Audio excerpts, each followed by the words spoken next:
Welcome back, XPR. Let's take two. Welcome back, XRPCollective. XRP Lion here. Some news came out today I wanted to do a quick video on. This was with regards to the notification that the FDIC has woken up. And now they realize they need to provide a patch between cryptocurrency market and the banks. We've talked about this before, not on video, but here's the importance of that.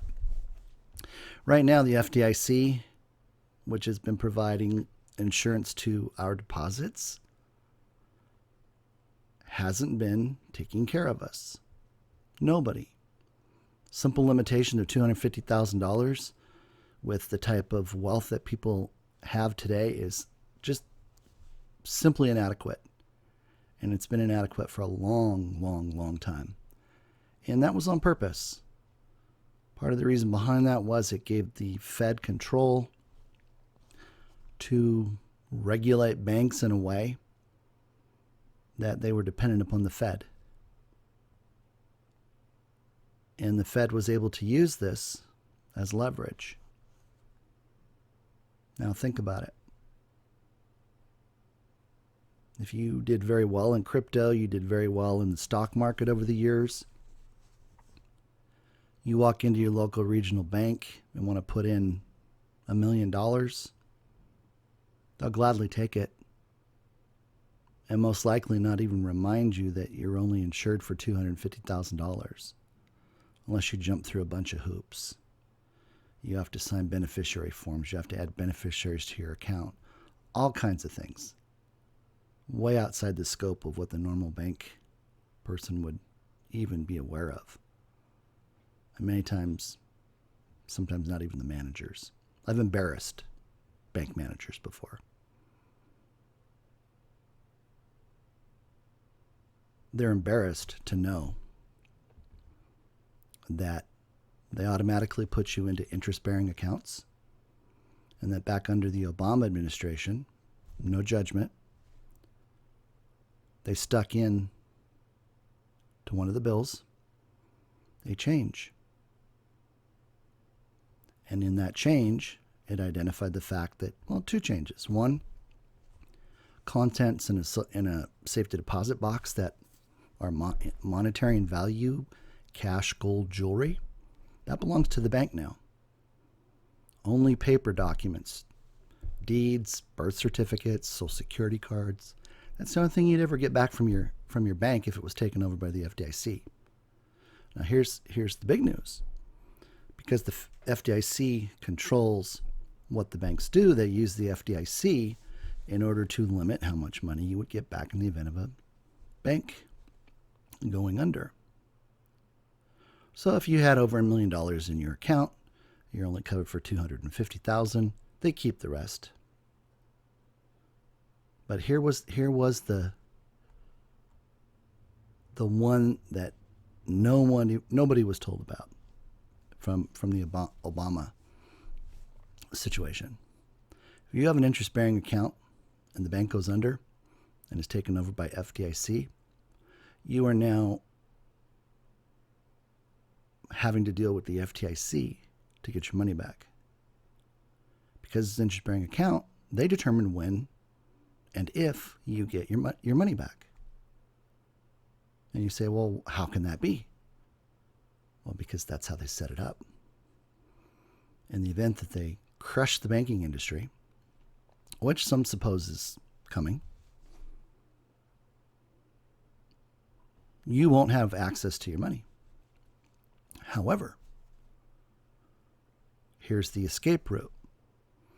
If you have non-interest-bearing accounts, then you have to physically ask for them at the bank. And the first thing they'll say to you is, well, why do you want one of those? Well, number one should be, you don't pay me anything for me loaning you my money, which they make 100 to 150% on. But two, you have a 5-day requirement if it's a non-interest bearing account and the FDIC has to pay you in full. Let me repeat that. If you have bank accounts, you have credit union accounts, and you're in interest-bearing accounts, and they go under, and I believe it's NCUA for the credit unions and FDIC for the banks, you may never get your money back. They will control when they decide to give it back to you. But if you went in today and had all of your accounts moved and transferred into non-interest bearing bank accounts, then you could walk into that credit union or bank, and in 5 days they have to have your money, 5 business days. They have to provide it for you. But people don't know about this. And actually, I'm kind of ashamed of myself because I didn't mention this sooner. I should have brought this up a long time ago. But I'm bringing it up now. Why? Because the FDIC is now in the news. They're now making their voice heard. And why? Why now? Well, because XRP, we know as the world reserve currency, waiting to be launched in early 2004,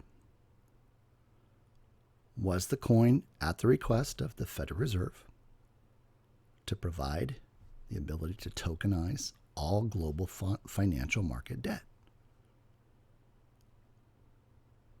Assets, everything, stock market, insurance industry, real estate, banks, deposits, crypto. Now, in the crypto market, as many have said, Brad Garlinghouse, many others, you've heard it here, 99% of all crypto, well, let's back up. 99.9% of all cryptocurrencies will be eliminated. They don't bring utility, they don't serve any purpose. And the industry, FDIC, or whatever the new created coverage department or company is named. How about just GIC, global insurance coverage, provided through the XRP? That's why 99.9% of the crypto has to go. That's why it will go. And it will go. Just like the announcement on the buyback will come in the middle of the night.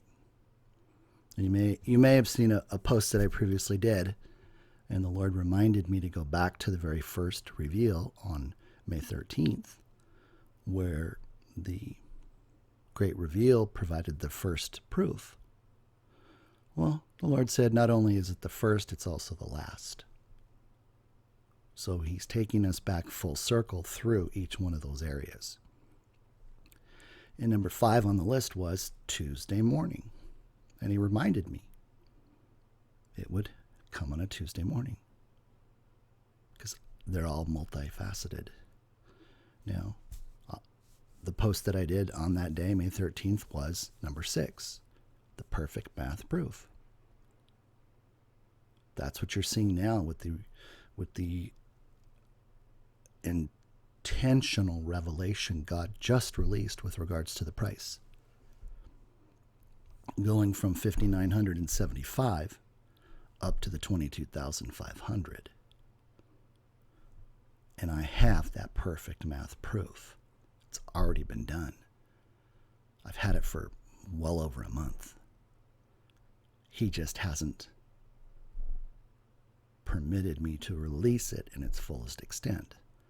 And that's why what came out yesterday on the video yesterday and in the posts was the simplest, most nonsensible way to present it. I've talked to several people since then, and they just shake their head and they're like, why didn't I see this? Well, you did see it. It just wasn't time to understand what you saw. And that's how things work with the Lord.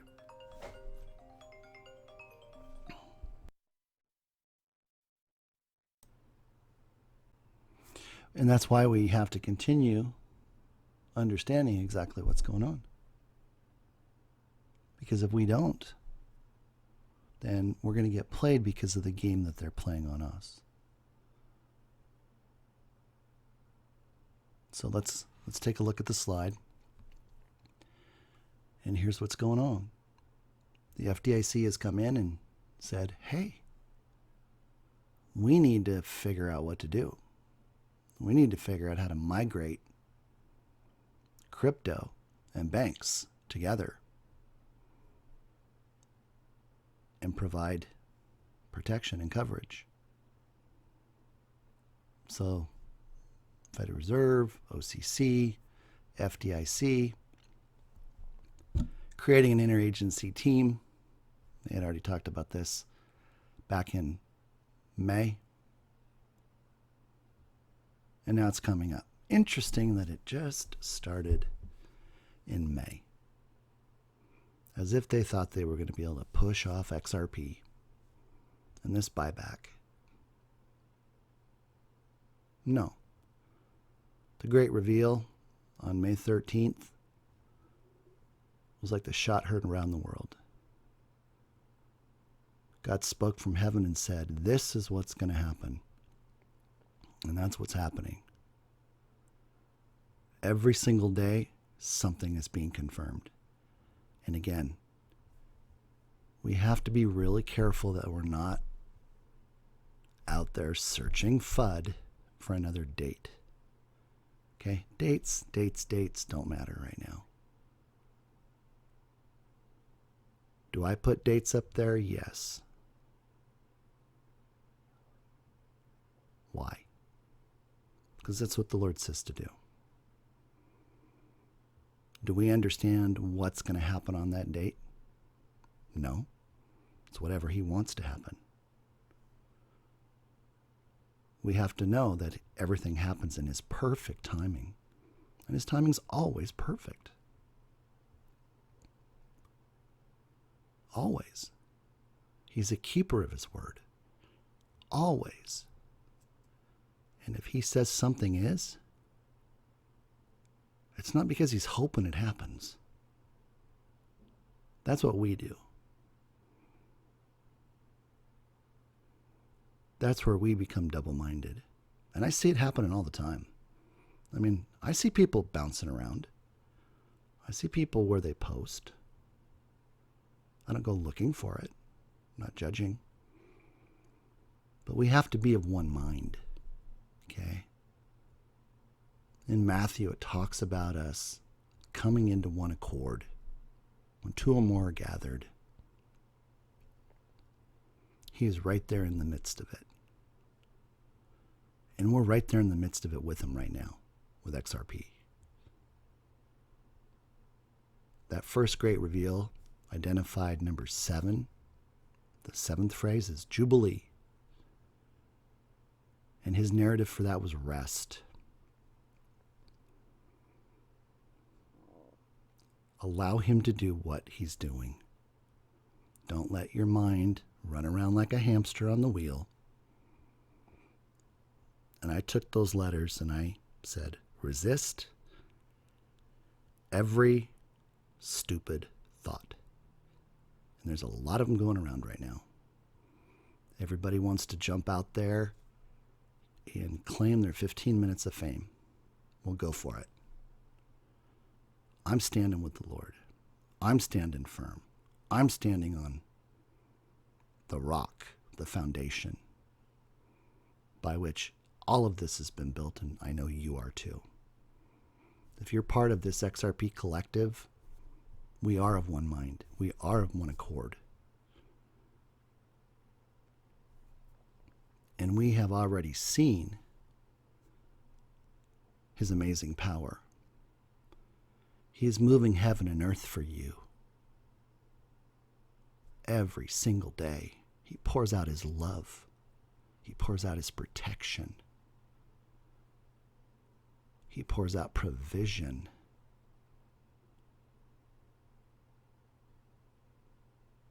Because His love is so incredible for you. This is a multi-generational transfer of wealth that he has created. It's already done. Others have come out in the last several days and said, it's all done. Do we need to know the intricacies of that? No. Profess it. Profess it to yourself. Get every ounce of doubt out of your head and tell yourself that he has already done it. And don't worry about what man does here. No man is going to undercut what God has already destined to be. Now, they have to come into alignment, and that's exactly what's happening here with the FDIC. They have to get their act together, and they realize it. They're not equipped to do the job right now. And they've got to abandon this former protection practice and implement a 100% coverage of all financial assets. And that's because their practices in the past, like I talked about, with those practices, banks and crypto, like oil and water. And right now they're saying that banks have FDIC insurance, crypto has no insurance. But that's not why XRP in the ledger were created. They were created to tokenize all global market financial debt. Not just the things that they want to cover. I know this is a fresh perspective for most of you. Boy, that's annoying. Let's turn that off. Sorry about that. Let's continue to keep our praise and our thanksgiving always on our mind, on our lips. I'm going to actually be doing a separate video on the power of praise and thanksgiving. It's the most incredible gift I've ever learned, and you've seen it on my mantra page. Once you embrace that and you understand the power, it's the difference between hoping for something and knowing you already have it. And that's how our Father in heaven operates. He already knows what we need before we ask.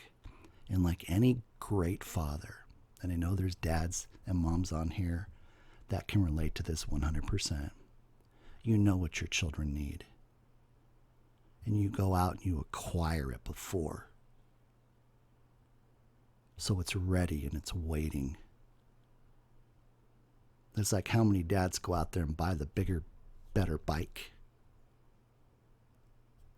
for their children while they're riding the other bike.